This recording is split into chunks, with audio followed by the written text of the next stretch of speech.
What's happening, everyone? My name is Rabbit, and thanks for joining me for episode 168 of our post-game exploration of Jade Cocoon 2's bonus content. In our last episode, we continued making our way through Earth Crystal. Yes, we are still here, friends, but we're in the second to last of the islands. We're on number 6, and ooh, he almost poked us there with that sword of his. Hey, mine's out of the gutter. But yes, we're on number 6, and I believe there are 7 islands to the level 5 forest. There actually might be 7 in the level 6 ones as well. I haven't looked as carefully at those, but, you know, I guess we'll find out eventually, right? And there's no reason to worry about it quite yet.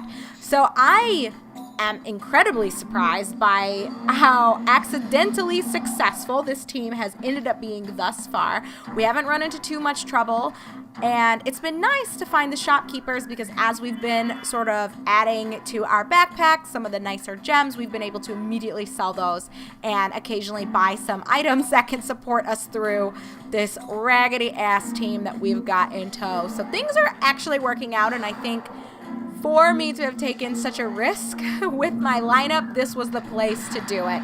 So I don't know if I would try this again, but it's also working out to incrementally switch people out. So I wonder if that'll be my tactic moving forward instead of completely changing up my team. It just seems like it might be equally effective as we're making our rounds through areas to just pick people out once they've hit max form and plop some newbies in. So let me go ahead and give Sierra this Mel's elixir so it's not taking up any space. And as I always like to ask, how are you guys doing as you are sitting here watching this? I know that as I record, I tend to get a fairly large bulk of videos, so even though I'm recording all of these over the course of 1, maybe 2, possibly 3 days, for you guys, it might be like 2 weeks that you're getting episodes going live. So love to hear about anything that's taken place in your camps. I know Andrew is going to, if I haven't talked to you guys about this already, maybe I have. I don't know, we'll see. But he is going to be spending time with his POS brother. I know I have definitely shared how much I hate his brother and what a horrible human being I think he is. And I shouldn't say hate. You know, I will be honest and say that I think it's very love-hate because on one hand, I think Andrew's brother, he is one of those people that while he makes terrible, selfish, mean decisions, it usually impacts him more than other people. But it just bothers me, his lack of integrity and the fact that he gets a pass just because he's super sexy and tall and he's very charming. So there was a guy, actually, not to bring this back to my current workplace and how nutty they can be, but there's a guy we actually did fire 3 months ago, who reminds me a lot of Andrew's brother, that he was tall, he was very fit, and super duper charming. So this guy at work, we'll call him Max. Max was originally I can't remember if it was from New Zealand or Australia, but he moved to the US when he was like 4. So, you know, I think he even identified as American most of the time, except when he was in trouble or there was a girl that he liked, he would always put on like this accent, which I'm going to tell you guys right now, it super duper annoys me when people purposefully use an accent in certain situations. Like if I wanted to, I could use an accent, but I don't because I speak perfectly clear English and it's not to my advantage to just randomly pull out different accents that I've got, I guess, in my back pocket. But this Max guy was just, I don't want their fucking hats. Why are you selling this random shit here? Like, I wonder if I get a full Sweet Knight's stuff, could I equip it and change what Kahu's wearing? Doesn't that seem awkward to you guys? That hats and shirts and badges and fucking their underwear. I don't really know what this game's wanting me to do with all of this, to be honest. But Whatever. So anyway, this Max guy he would use his accent to his advantage and only whip it out when he was in trouble, or occasionally if there was like a single mom in the clinic. I have seen him hit on some of the moms, which I think was part of what got him in trouble. I don't know. Like I said, I wasn't involved in all that, and it was like 2 months ago, but Andrew's brother reminds me a lot of that because they embody a lot of the same shitty qualities that I think just in general makes for a horrible person. And I don't like that, even though I accept that this is a thing, that sometimes it feels like people that are exceptionally attractive, or at least in a stereotypical way, they get treated a little bit differently from people who aren't perceived as being as attractive. Like, I don't know. And I know there have been studies that have been done on this, and it's one of those things that some people like to argue, well, my life is so hard and blah, blah, blah, and I get it. I'm not saying because someone is beautiful that their life is perfect. I'm just saying I feel like certain things are received a little bit differently if you know how to work it. Let's just put it at that. So you might not be physically attractive, but you might still have charm. So I think that's the key piece to this that I really want to emphasize that bothered me a lot about Max was he knew that he could get away with certain things if he turned on the accent, or like one of the little stupid things he would sometimes do, and I can't even believe this fucking worked, but whatever. One time I saw him get in trouble. The person who technically was the director of his department, he was in like a weird role where he did like, I don't even know how to describe it. I guess like respite care type stuff where he would do a lot of like community support for sick kids. It was just sort of like a supportive role, but more community based and like one-on-one with the kids that actually needed to maybe work on like social skills, or I don't know, just general support. Yeah, I guess we can just leave it at that. And the director of his department is a woman that I'm not super fond of personally, but she, you could tell, thought he was pretty cute. And there was one time he was getting reprimanded, and like right in front of people while she was telling him like, hey, you know, what you just said, this is an example, because he had like a long-standing history of being a piece of shit and like no showing appointments and coming in late, trying to lie on his time card. Like, he was not a good person, but got away with a lot of stuff. So it was in the moment that he was being called out, and he turned on his accent and was just like, oh, I know, you're absolutely right, but before we even continue this, that's such a nice sweater that you've got. Like, that looks so nice. Like, I never can think of things to buy for my girlfriends, but that's the type of sweater that I would definitely, I think any woman would like. You've got such great taste. Maybe I need to just, like, shit like that. Like, he just started saying these random things, and of course she's just like, oh, well, thank you. And then, like, forgets what she's talking about, and spends a minute talking about the fucking sweater and where she got it and like why it's a good sweater and that you should support local shops and blah, blah, blah. It was from like a boutique. Anyway, it's like so stupid that I even remember this, but the reason why is because I couldn't believe that fucking worked. And then at the end of their little stupid side rant about her dumb ass sweater, she just casually was like, oh yeah, so just make sure it doesn't happen again. And then like walks away. So he didn't technically get in trouble, even though she was in the middle of getting ready to reprimand him. But he turned on this bullshit boy charm and then got off. Anyway, it finally caught up to him because once it began affecting the bottom line of the company, that's when, you know, no amount of charm is going to save you from that, unless you're, I guess, sleeping with the owner, but he wasn't, so that sucked for him. But it was good for us because we got rid of him. So Andrew's brother reminds me a lot of that, like that, where he's super irresponsible and not honest, not necessarily an evil person that's vindictive or would actively go out of his way to do something against you, but they embody the same trait where they will throw other people under the bus if it means saving their asses. And I think a further piece of that is that they will try to slide by doing as little as possible, which also negatively does impact others, but they would never acknowledge it.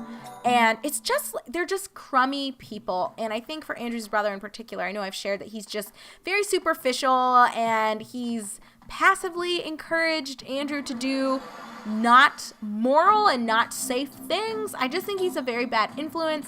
He's like a 30-year-old who still just wants to be like 18 to 22, where he's still sleeping with beach girls, like beach babes, and doesn't want to commit to anything.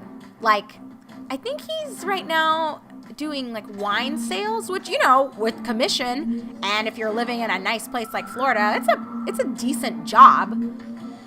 But at the same time, it's just kind of like he's just always settled for what's easy and will give him whatever comforts he needs to continue being a sleazebag. Like, he steals a lot of things. He's just very unreliable. He doesn't want to be held accountable for choices. I remember there was a Christmas, actually, one of Andrew's uncles that, this might be a weird thing to even confess to you guys, but it's very well known in Andrew's family that if I was older, or if this uncle of his was younger, he and I would be a really good romantic fit for each other. We're very similar. We have a lot of the same values. This uncle in particular, he's like an engineer, and he's very goofy and doesn't take things too seriously. I think like very much like me, but he's also very practical, and he's very direct, which Andrew's family is not. Like, a lot of things get swept under the rug.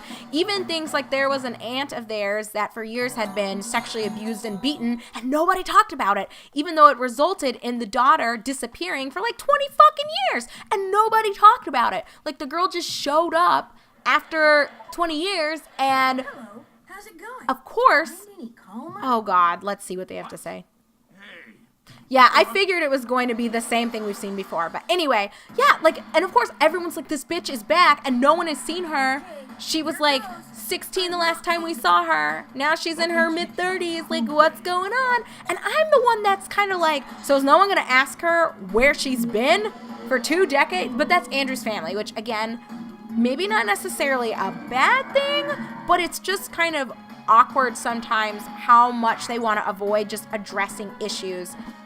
So back to his uncle. This uncle's very much like me, where he sees something and he says it like it is. So Andrew's brother, there was one Christmas we were all together, and they were talking about like loans and debt and responsibility, and Andrew's brother's just always lived with roommates, which is fun. There's, again, nothing wrong with that. I think community living is wonderful, and it can foster meaningful relationships and friendships, but he doesn't do it for that. He does it for the convenience of not needing to pay for things on his own, and he can instead put his money towards partying and having a good time, I guess, which I think at its core, a part of me doesn't see anything wrong with that if you're just trying to live your life and not bother anyone else, and you're honest and do the best that you can. But he's not any of those things. He's lazy and a piece of shit. And at this Christmas event, like, everyone was just talking about like responsibility and work and choices and things like that. And Andrew's brother kind of brought up that, well, so far he hasn't had to do anything, and like, he kind of made this asshole remark about the fact that he knows how to work people to get what he wants. So the uncle countered back and was just sort of like, oh, so is that why I think at the time he was like 27. He's like, oh, so is that why you're 27 and you actually don't have any savings? You technically are in debt because you haven't paid off your student loans. You don't really have anything to your name. You don't have much equity. You don't even really have much of a, I thought this was a bit much, but he said something along the lines of, you don't even really have much of a future because everything that you've invested your life into is superficial and can all go away in one day. And what are you going to do at that point? And I was just looking like, oh, this dude fucking dragged you, but it was totally deserved. Like, of course, I didn't encourage any of this, and I didn't get involved, but I remember looking at, like, Andrew's mom was in the room at the time, and I think Andrew's sister was there, and we were just kind of like, oh, this uncle isn't fucking around, y'all. But it was so necessary, and Andrew's brother just kind of was like, ugh, ugh. He didn't have a counter to that because the uncle told the truth, and then he got up, and then, like, the two of them have not spoken since. It's been, like, 3 years, but I don't think Andrew's brother has a right to be mad. If you're gonna act like an asshole and then brag about how you've been able to get away with being an asshole your entire life, yeah, it's about time someone fucking calls you out for the horrible human being you are. And it just drives me insane that aside from me and this uncle, no one else has really vocalized their distaste for him, even though most people don't like him. So it makes for a really weird dynamic between me and Andrew when it comes to him going to see him, because I never want to stand in the way of my husband's relationship with his family, because like it or not, they are related, and everyone has the right to live whatever life they so choose. And at the end of the day, he still will be accountable for his choices, whether that's by someone actively holding him accountable, or at the end of his life, he has to look back at the things that he did or said and where it ultimately led him. So if he wakes up one day and he's fucking 50 and all by himself because he never invested in meaningful relationships and he never saved his money, so he's sick and can't pay for anything, like, that's him eventually being held accountable, like almost to the cosmos, I guess. And I know some people don't like looking at it that way because they feel like, well, he should have to answer for it now. And a part of me wants that justice for him to suddenly get knocked on his ass and be forced to grow up and do the right thing, not just for himself, but for others. But, you know, I think you can't live other people's lives for them, and I'm sure people like to backseat drive others' lives. And I know that there are probably things that people would have done differently than I did, and I feel it's not their place to really say anything about it. So, yeah, we're not listening to you say the same shit. Is that number 5? Okay, I shouldn't get excited then. Blah, blah, blah. Yeah. But aren't you the one who needs bandage? Yes, yes, yes. Shut up. Farewell. I remember loving that, though. Oh, he just tells Nico to shut the fuck up. It's well said, mate. Well said. But yeah, so I get it. Like, I know for me, there are things that maybe I could have approached some things in my life a wee bit differently than other circumstances. But I think I have lived a fairly virtuous life where even along the road, if I've made mistakes, I know that more often than not, my heart was in the right place, and I tried to think about other people with my choices more often than not beyond myself, which sometimes can be its own trouble and its own problems. But for Andrew's brother, it's like almost never the case, and he'll openly fucking admit that he doesn't really care. He's just trying to get pussy and have a good time and like party, and the wine sales thing works well for him because he gets expensive samples, which makes him feel like he's better than everyone. He's just basically bougie trash. I cannot stand him. And for Andrew, like, I don't want to stand in the way of them having some semblance of a relationship, but I hate condoning certain behavior, and I sometimes feel frustrated because I feel Andrew is so forgiving and is so loving that he sees the behaviors that his brother participates in, and Andrew's argument to it is just, it's like, well, at the end of the day, he's really hurting himself more than anyone else, so we should feel more sorry for him than angry. And it's, you know, there's truth to that. I'm not saying his words are false entirely, but it's not enough. I think for people that value justice and appreciate someone acting as a moral compass in either a company or in a family, I don't like Andrew's brother, and I don't think he's a good person. And I'm not gonna lie, if like something happened to him, I personally would not cry over it. Like, I really wouldn't, which is a terrible thing to admit. I don't wish him any ill will or any harm, but I wouldn't be beside myself if things didn't work out for him or life took an unfortunate turn for him. I feel like he's kind of got it coming, but whatever. We'll talk more about all of these dynamics here in our upcoming episode. It's kind of surprising. I wasn't expecting us to reach the final island this quickly because I ran into so many hiccups a few episodes ago, but we've just had nothing but smooth sailing. I don't know. My team, I've already mentioned it, but I'm really suspecting, is this sleeper OP minus the heal? It's working out. So we're just going to keep gliding along with this and pray that the boss that awaits us isn't going to drag us too much, because we are on the final boss island. So I'm thinking Episode 169 might be the last for this recording session. We'll just have to see. But anyway, thanks for joining me, friends. The name is Rabbit. This is our playthrough of Jade Cocoon 2, and we will continue upon our next episode resuming, or I guess starting, exploring the bonus content here in the post game. So thank you again, and I'll see you guys very shortly.